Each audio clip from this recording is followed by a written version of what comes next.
Welcome back to the Restaurant Growth Show podcast. Today's guest is a former Boston restaurateur turned consultant. She's also the author of the upcoming book, Profit First for Restaurants. With over 20 years of experience, Kasey Anton has worked with hundreds of restaurants, helping them build solid business models and achieve financial success.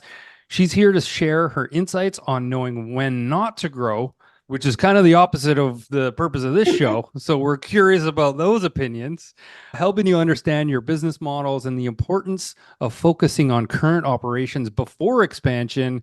So Kasey, already we're sort of at odds here with what we're trying to accomplish at this show.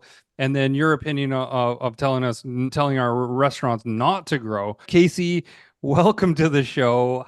First of all, how are you doing today? Hey, I am awesome today. Are you kidding me? I love this stuff. I could talk to you guys all day long. So I am doing great. Thank you so much. Thank you for having me. Well, you're very welcome. Listen, before we jump into, your opposing point of view, why don't you tell us a little bit about yourself and your journey on becoming a consultant and an author, and what your experience has been like being a restaurateur, especially in the Boston area. We were talking about that before we started recording. Love Boston, but tell us a little bit about your journey. Yeah, I will, because I'm going to get into my opposing view. It'll lead right into that, which is opposing, but we'll see. That's true. Yeah, so I spent over the first half of my life in restaurants. It's what I thought I was going to do my entire life. I'm a passionate restaurateur, worked in every single type, in every single position of restaurant, from Connecticut to Rhode Island to Massachusetts. So I didn't go too far, all New England, but I've done everything when it comes to restaurants, culminating in eventually owning and operating ones in Boston. And then that all came to an end in 2006. I had my first son. I had just gotten married, and my partners at the time, they were going in their own paths. And Boston was really changing around that time, especially the area we were in between the Back Bay and South End. There was a lot of change. Our lease was coming up, et cetera. So it was time to close that chapter. So I did that, and then I thought I'd stay at home with my newborn son, but I realized I couldn't do that. I'm not a stay-at-home mom. 4 minutes in, I was like, oh no, get me out of here. That's the hardest job. That was so hard. So I thought, well, what am I going to do? All I've done is restaurants my entire life. Like, that's what I know. But I couldn't very well go back into working in the rest. I was working in fine dining and, working till 2, 3, 4 o'clock in the morning in Boston and have a newborn. It wasn't going to happen. So what could I do? So I took this kind of inventory of my skill sets from being an owner, operator, general manager. And I thought, oh, you know what? I was good with the numbers. I mean, I had to get really good with our numbers in order to be able to sell my restaurants, because otherwise I would have just had to close them or maybe even file bankruptcy. So I had to get really good at my numbers to get to the point where I could sell them. So that's what I was good. I was good at QuickBooks. I was good at understanding financial statements. And I was like, oh, maybe I can help out a few other restaurateurs. Like I was in the bit, like I knew people. So I reached out, and sure enough, they're like, yeah, I knew a chef that just opened a restaurant. He knows nothing about numbers. And he's like, yeah, can you come help me? Sure. So I got a few here and there. And then I joined this networking group. It's called BNI. It was a Business Networking International. It was like 60 members at the time, and 1 seat per profession. So all types of professions in there, painters, insurance agents, realtor, whatever, you name it. And when I talked about what I did, I'm not even kidding. At the end of that first meeting, I had 6 people lined up waiting to talk to me, saying, hey, well, can you help me with my books? Can you help me with mine? Can you help? And I'm like, oh, all right. Well, I've never worked in construction, but, let's meet. I'll take a look. And sure enough, 2 + 2 = 4 over there too. And I was like, okay. And then they introduced me to interior designer, and same math works there. So then I grew this little bookkeeping company that I thought would be, just restaurants into, I took on every industry for a while. Now we scaled back because we have too many. So we go a deep vertical, but I ended up realizing like math works the same wherever you go. And all of these businesses had the same exact problem. None of them understood their cash flow. None of them understood their numbers. And to me, I was thinking, this is unfathomable. Like, how did you get to where you are without really understanding this data? This is important information that these numbers are telling you. Nobody do it. They were just flying by the seat of the pants.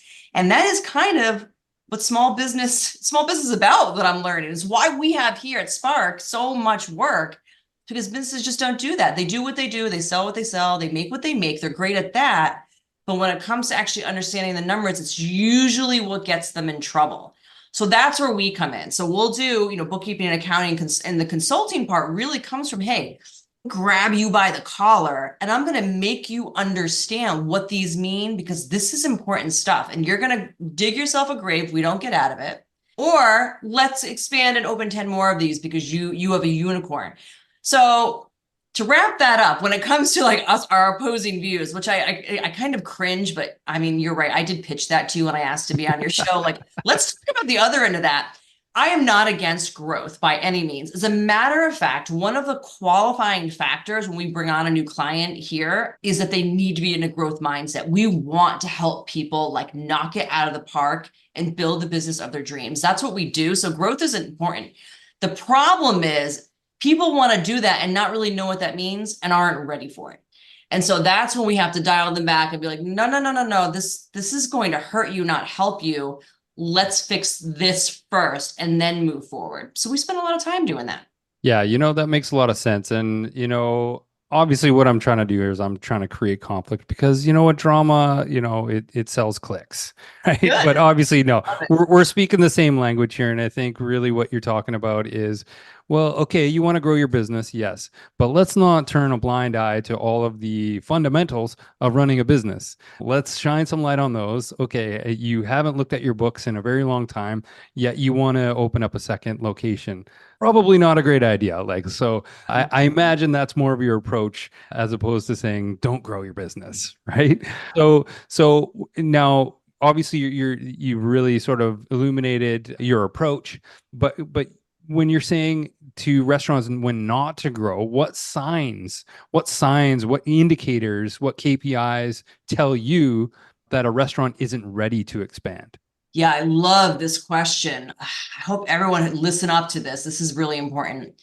You don't want to expand your business unless you have your arms fully wrapped around the financial structure that is within your company, whether you realize it's there or not. And hopefully you do, but I'd say the majority of the small businesses we work with do not really understand that, but it's there. And you have to really have your arms wrapped around it and understand how your business works, what you're selling, how much of it, when, thereabouts, not to the penny, but I'm talking in general, what it costs you to produce that thing, to sell that thing, whatever it is, then your overhead expenses. And at the end of the day, is it making money? Is there debt? Like there's a lot of pieces. Is there debt? Are there investors? Are there loans? Is there balances due?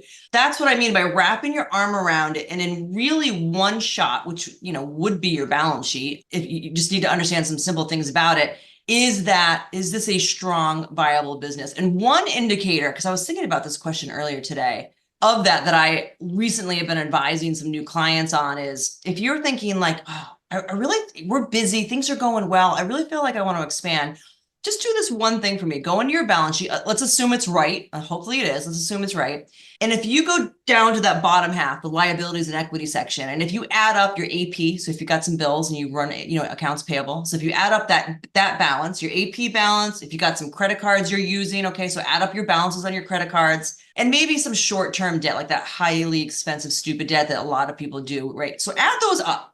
Whatever those add up to, then scroll to the top of the balance sheet and look at what's in your bank accounts. That number needs to be more of what you owe on any given day. That is simply stated, and there's a lot more underneath that, of course, but it is the best gauge. It is the biggest gauge you will look at. If I were to shut my doors today, do I have enough to pay my bills? And I'm not necessarily talking about long-term debt, like the EIDL loans, like a mortgage, not necessarily. That's kind of a different animal. It's treated differently, but your AP, your credit cards, your short-term debt, you should at all times be able to cover that. So that's number one. If you're in that, I'd be like, okay, let's talk. Let's go on to our step 2 and see if this thing can really work. But sadly to say, at least in the hundreds of clients we work with, it's either that's a break even or it's not quite there yet. And that's when we got some work to do in this business first. Absolutely. And then it's time to roll up your sleeves and sort of get to a point where that is a reasonable, number to look at before you expand. Jose? Because I still would like to have an antagonist in this show, I'm going to ask you about, just kidding, by the way. So their business models. You talk about poor business models when it comes to restaurants. And I'm just curious, and we've had many people here, and one thing that I remember, and I just want to, sorry that I'm going a little bit around, is just that I had this thought, and I would like to repeat it to remind our audience, and you and another former guest, riches are in the niches. So focusing. Tim Cernett, yes, Tim Cernett. That's A right. Big shout out That's to right. Tim. Yes, exactly. So my question is, what does a solid business for a restaurant model look like? And how can owners build and keep one that is sustainable and actually leads to growth? Yeah. So simply put, I mean, a business model, let's see, would just you need to have all your numbers in line, whatever that works out to be. So your prime costs, you need to know that those are going to stay at, let's say, for example, just an example, 30% food and beverage, 30% labor, 30% for all of your other expenses, right? Which will leave 10%, right? So 30, 30, 30 is 90, 10% for profit. That is a very simplified way. Most businesses do not work on that, but that would be a model, and you have to make sure you stay within that parameter. Now, that might not be yours. And I have companies where they're running a 25% food and beverage and a 35% payroll, and that's fine. Like, you can play around with those numbers all day long. Maybe you're running a 10% food cost. I'd love that. And, and a 40% or 50% labor, whatever it is.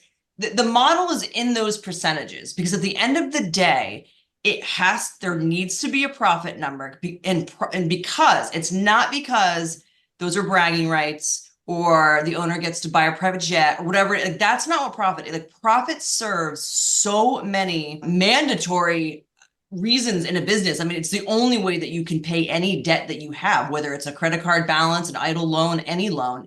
The only way to pay that is through profit. Profit pays taxes. Profit does so many things that I think most businesses don't realize, that you have to build a model that will have profit, and it's got to be enough profit. Because if you have big loans or you have investors that at some point you're going to have to pay them back, now you're going to probably want to run a 15 or 20% profit margin in this model, because you're going to have to service those people down the road. If you want to grow and expand, I'm working with a pizza place out of Brooklyn right now. They know they want to open 3 locations in the next year. Therefore, we need to up that profit margin to fund the growth of those other ones. So now they know, okay, well, if I need to run 25% profit, that only leaves me 75 total to pay everything else. And can you do it? Can you find something that costs you $2 and you can sell it for 10 and people love it and will come back all day for it and tell their friends? That would be amazing, right? That's an 80% growth. So that's the model. Like, you just figure out what your model is, but at the end of the day, it has to have profit, and it has to have enough profit to do what you want to do, or even just survive. I mean, 10% really is the minimum. Bingo. Love it. I cannot even explain. It would have to be off the record why I love that we're having this conversation specifically today, because especially you just validated, I was modeling something and I used 35% as a kind of like a little bit on the not the most positive margin for food costs. And because we talk all the time about the third party delivery apps that take so much out of that, how do you actually make it a profitable piece, right? And so we've been modeling around that, and it's just amazing. I cannot agree more. There's ways of doing that, and like you said, yes, if you have an amazing product that it's worth what you put and people are willing to pay it, welcome to the world of making a profit. I just got to say, Kasey, you're already paying off as a guest right here, because we're really digging into your models. It's like, okay, that's validation. Yes, we were thinking that. Okay, thank you. Kasey said so. Okay, amazing. Okay, so it's thumbs up. Sorry, go ahead. Totally. Go ahead. I love that you. Oh yeah, I'm sorry. Go ahead. No. Please, come on. I was just gonna say, I loved how you brought up the third-party apps, because that is something that I'm constantly discussing with our clients over the last few years.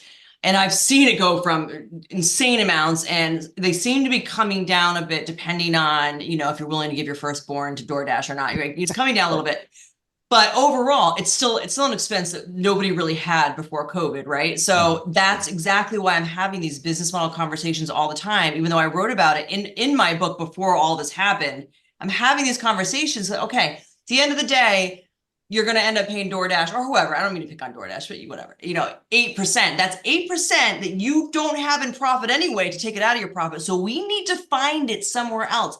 Let's look at your menu. That's usually the easiest place to go. Where are we going to find 8% in there? Not easy, but it has to be done. Is it going to be in your labor? Not looking at it, just being like, oh, well, I guess I'm not going to make, 8% profit. That's not an answer. That's not the answer. Mhm. So yeah, it's going back to the business model and understanding what's being thrown your way. For example, these third-party delivery fees. If that's a thing that you have to do, and most people do, then you got to figure out another way around it. And it's not just to say, oh, they suck and I'm taking a loss, because that's not going to put money in the bank.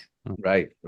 I think that what I've seen in the most valuable ones is that they've increased the prices like significantly, but they've increased the portions too in a way that doesn't compromise the quality and the experience that people are wanting to repeat, but it justifies enough. And when you realize that, oh my God, this meal is a double meal, I'm a happy camper again, right? Especially if it can be reheated well. Absolutely. And there's a whole marketing gambit you could do with that. So they have leftovers. Yeah, absolutely. Again, all coming back to the model you're going to use, listening to your customers, figuring out, just got to have that profit in there. Okay. So what do you want to share with our audience about what to think about when it comes to growth? You suggest to take a look at the current restaurant, which we're talking about right now. What areas should owners prioritize to make sure their current operations are solid? Well, definitely. I mean, the three biggest expense centers are going to be, right, your food and beverage costs, your labor, and then occupancy, most likely. So those are the three that you would look at. I'd say the lowest hanging fruit is going to be your food and beverage, right? Like that's where I'd go all day long, because not only, I mean, that's going to control your pricing anyway, but you can control how much you're paying for this stuff. You can control how you sell it, whether you want to go a la carte, family style. If you want to offer a special that sounds like it's a Rolls Royce, but it costs you $1.10 to produce, like whatever, like there's so much creativity, and people eat that, pardon the pun, eat that up all day long. So I feel like that's the easiest thing to do with restaurants, especially in full service that have beverages or have, a liquor or wine license. I don't understand why I'm not seeing more pictures of sangria out there in the world than I already do. And I remember in my restaurant, like we developed this recipe for sangria, and it's a visual sell, right? So you can get some cheap plastic or glass pitchers. It's a beautiful color. It's got fruit. You're walking across the dining room with some wine glasses. People are pointing, oh my, what is that? I want that. You could make a pitcher of sangria. You could do it for probably $3 or $4. You could probably make it. You could fill it with some simple syrup. You got some stuff in there and sell it for $25. And look at that. That's like a 10% cost.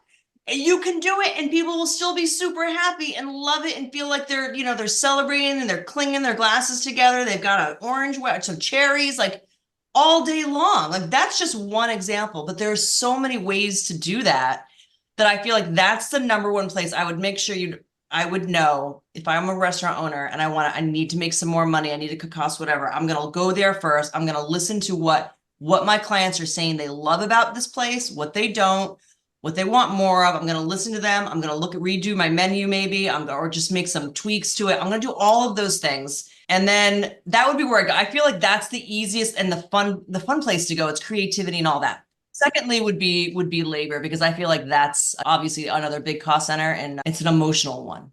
Yeah. And there's two ways. I would say there are two ways to go about the labor. I would either have a restaurateur start with their management salaries. So basically, here's what I would do. Just say they do $100,000 a week in sales or a month in sales, and say $100,000. And we say, okay, we got a budget of 30%. So what, 30 grand to use for your labor. You can either go two ways. You either start with your management salary, whether it's your chefs, whoever you're paying on salary, start that, subtract that from your budget, your $30,000 a month budget, and what's left over, well, that's your budget for your hosts and your food runners, your whatever, like that's what you get for them. So make your management, because your salary would work harder. Like that's one way to go. Or if you're not into that, then you could flip it and you could say, okay, well, I have $30,000 or thereabouts to use. Plug in all the support staff you can't live without. Subtract that from your 30 grand, and what's left over? Well, that's all you get for salaries. And so probably going to be cutting off some managers there. It's one way or the other. It's not, well, I just need everybody. Right. That doesn't work. No, it makes a lot of sense. And the thing is that where these margins, again, there's ways of sourcing it and compensate for that as well. Like you say, there's so many ways. But I love that the sangria is a perfect example, because it has ice on top of it. Yes, absolutely. Exotic. And plus it's exotic. It makes me feel like I'm, I'm out of town when I Yeah, gotta. and it's not something you get every day. You're probably not going to make it at home. It's a special thing. It'll make people talk about it. And so the fact that you're making such a giant profit margin on something at a high ticket, no one's going to feel like they're getting ripped off. They're not, even if they knew it, even if they knew it cost you $3 and you're charging they're not going to feel it because they're having an experience that they love. They're sharing with, you know what I mean? Like it's a win-win-win all day long. Tons of Bingo. value in sangria, let me tell you, Mhm. on the consumer end, right? So, Kasey, switching gears a little bit here, let's talk a little bit about your book, Profit First for Restaurants.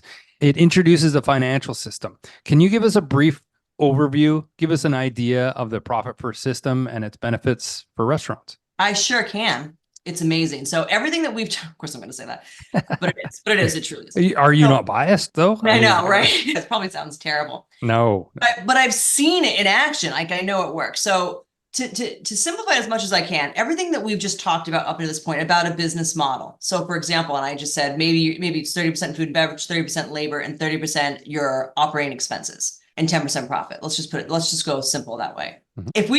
If you put together your plan for your restaurant saying, yep, this is what I'm going to do. I'm going to run these costs. Then let's put your money where your mouth is. And this is where the system comes in. We're now going to manage your cash based off of these percentages. So here's what happens. A system that's managed using bank accounts. And here's why, because every single business owner that I know, including myself, first thing I do when I get to the office or whip open my laptop is log on to my business and look at how much money I got in my bank account, right? And if I'm doing it the old traditional way where I might have one or two bank accounts, so maybe I have a operating and payroll, whatever it is. If I'm looking at that operating, I'm going, oh, all right, there's 25 grand in there today. I'm going to pay this, I'm going to pay this, that, and this. And you just pay it because you have the money there and you're like, oh, I hope tonight's a good night. I'll make some more money.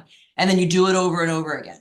And the definition of that is almost like craziness, doing the same thing over and over again with expecting a different result. You're not going to get a different result because we consume what we see. There's a law called Parkinson's law, which proves that theory. We just consume what we see. So if I log in, I see 25 grand, I'm going to spend it because I have things I can spend it on and I'm going to do it. So leveraging this small business owner mindset that I know that is prevalent. I don't know anyone who doesn't have it because again, I've had it too.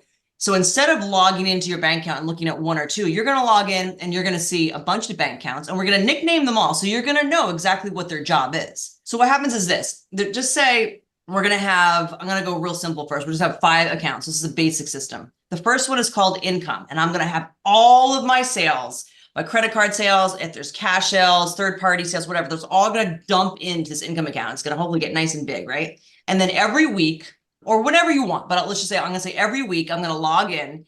I'm like, okay, great. There's 25 grand in income account. Now I'm going to allocate it. I'm going to take 30% or 30 cents on every dollar, and I'm going to move it to my food and beverage, my checking account called food and beverage. I'm going to do the same for my labor. I'm going to move 30% of that money over. I'm going to call it labor. That's where my payroll comes out. Then I'm going to move 30% over and I'm going to call it OPEX. And that's going to be to pay my rent and my insurances and dues and subscriptions, et cetera. And then I'm going to move 10% over. Actually, I'm going to do that first. And then in profit, I'm going to call it profit. And it's going to sit there for a whole quarter. And I'll talk about that later. So what happens is this, we actually kind of gamified the system. So right now, if I log into this account and I make those quick transfers, as we call them allocations, transfers, now I've got, in my example, like $7,500 in my food and beverage. And that's who I'm going to pay my food and beverage out of. I have $7,500. It's very, very different mindset. When I log in and know I have $7,500 to pay food and beverage, it's going to change how I order things. It's going to change how I inventory. It's going to change how I look at my menu. Because before I thought I had $25,000 for that, right? Now we all know logically you did not have 25,000, but that's what I saw. And that's what I, in my mind, was thinking about food and beverage. So I decided to pay them all. And that's why I have no money for anything else. So we're basically creating a live working cash budget for your business by simply moving the money and giving every dollar a job. In the end, that's what we're doing. We're giving every dollar a job. And I'm saying, okay, 30% of you guys is going to go to food and beverage. 30% of you guys is going to go to labor. And that's what I have to pay my payroll. 30% is going to go to my OpEx and 10% is going to go over to profit. And I'm going to do this all day long. Now, one of the genius benefits, and there's many benefits that come with this, is that if I sit down on this day and I go to write out my checks for my food and beverage or whoever you pay them, and I owe them more than 7,500 and I only have 7,500. Well, I now know this minute that I'm not running a 30% food and beverage cost and I got a problem that I need to look at today. Not at the end of the month when the books are closed and my bookkeeper tells me they're ready to look at, and then we have a meeting and I sit down and review and I look back, oh God, we ran 32% left. No, you know the minute, you know that day, oh, I didn't have enough. And the same with the payroll account. You move that money over and then you go on your payroll, you get the swipe, it'll tell you, oh, you owe this much. Oh my God, I don't have that much money in there. Well, guess what? You're not running a 30% labor. And wouldn't you rather know that immediately, where you can make decisions immediately to fix that rather than waiting until the books are closed, blah, blah, blah, all the end. And then because you can't short payroll and hopefully you're not going to short your vendors.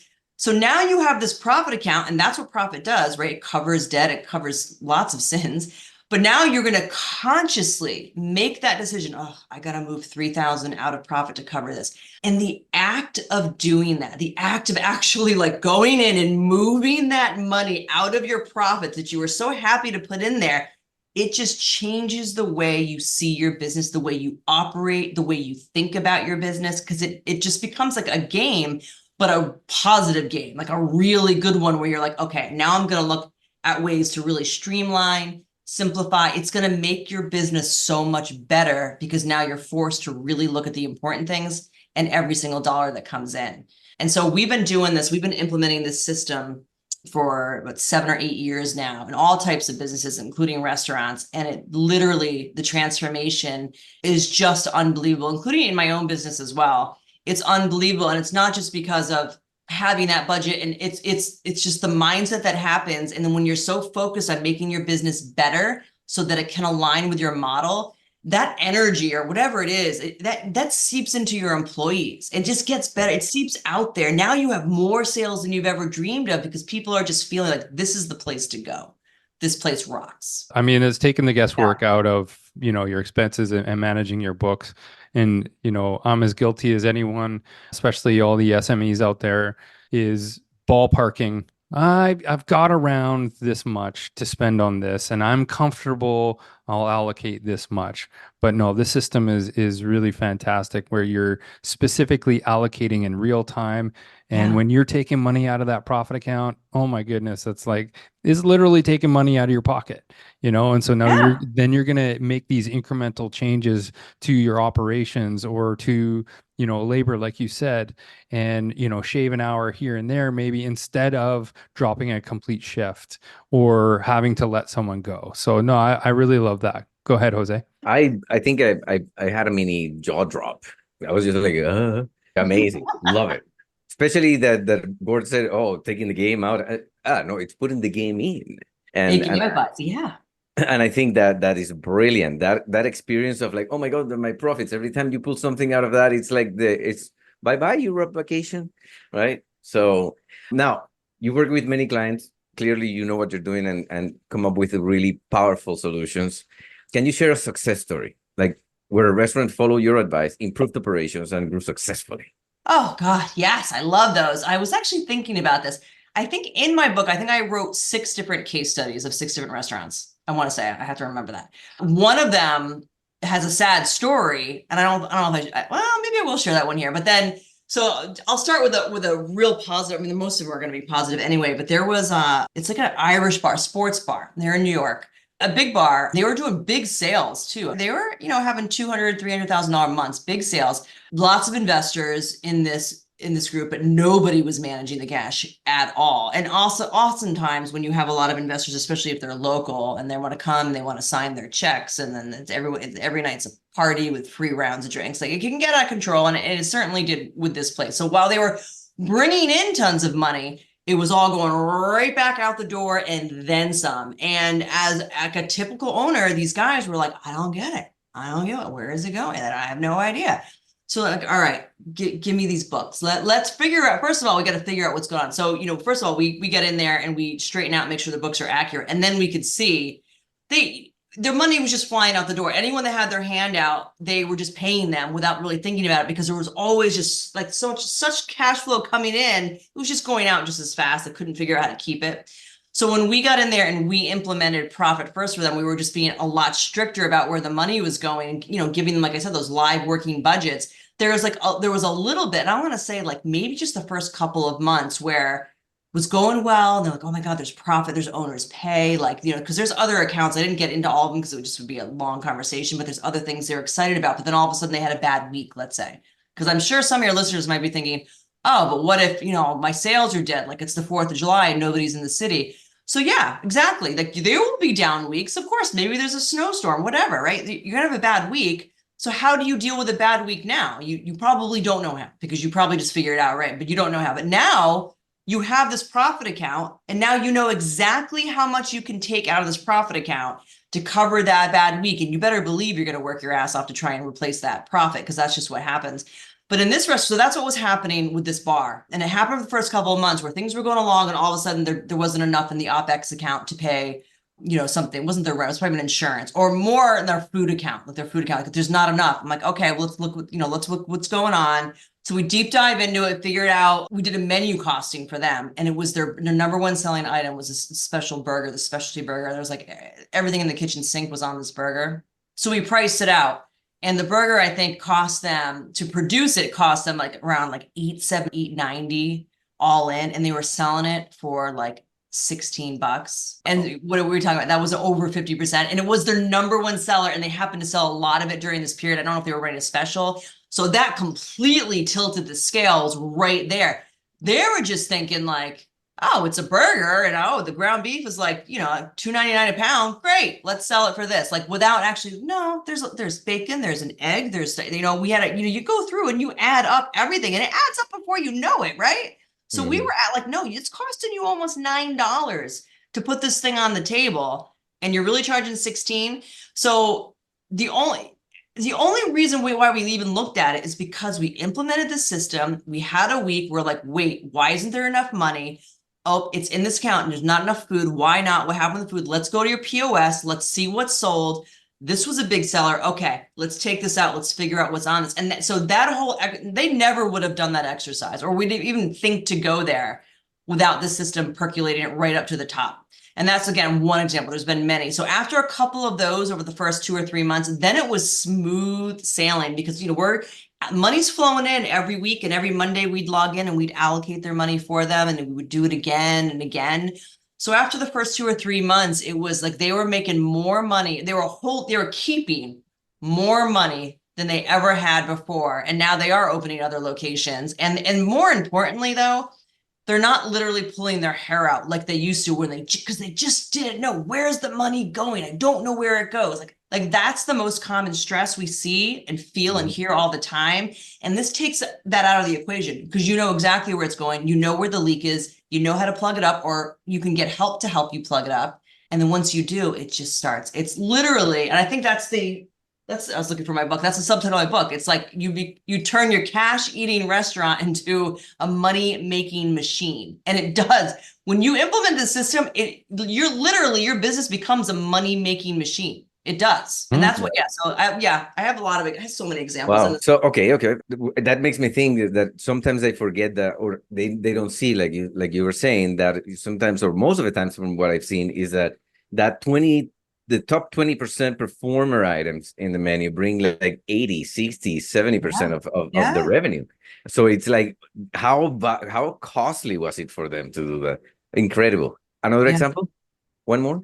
Yeah. Oh God. Yeah. Oh God. I got like 2 more. Okay. So my other one, well, I love this one. He read Profit First. There's the original book, came out 10 years ago. And my book is strictly for restaurants. So he had read the original one a few years back, and he was new to the game. This is brand new. He was buying a catering company on Cape Cod. Never owned he's a little chef by nature, but never owned his own company. Young kid in mid-20s, wanted to implement Profit First from the get-go. And I thought that was great, especially for somebody young wanting to do this. I love it. It was great. So he took on this little tiny catering company on Cape Cod that he bought it, and it was doing like, okay sales. I think after the owners paid themselves, they may have broke even every year. It was like cute little, he took it over. We implemented Profit First for him, the system.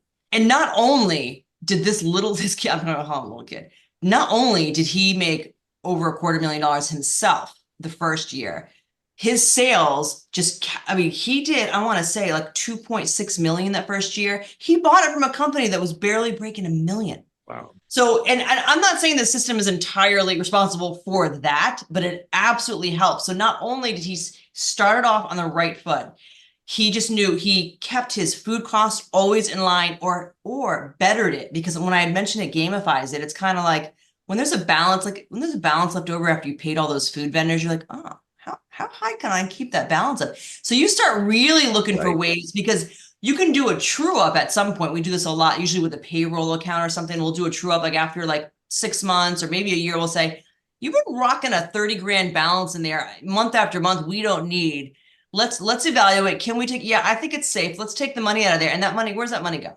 It goes in the owner's pocket or profit, but it goes to the owner, because at the end of the day, it's profit. So with him, he just was able to do it from the beginning. So he has made, I'd say, of all of our clients, and we have well over 200 clients, he has made more money than any one of them. And he's just a rock star. And he's probably my biggest proponent of my book too, because he's like, this thing works so well. Wow.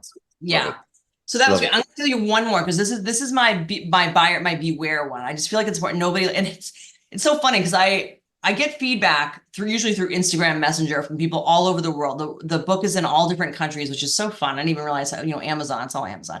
So they'll write to me and they all say to me like, this was my favorite story, but it was the saddest one I've ever heard. Or some people were like, I wish the story wasn't in the book, because it is like a Debbie Downer, but it needed to happen. So, I know I'm talking about burgers again, but this was a burger shack. This was out in Indiana.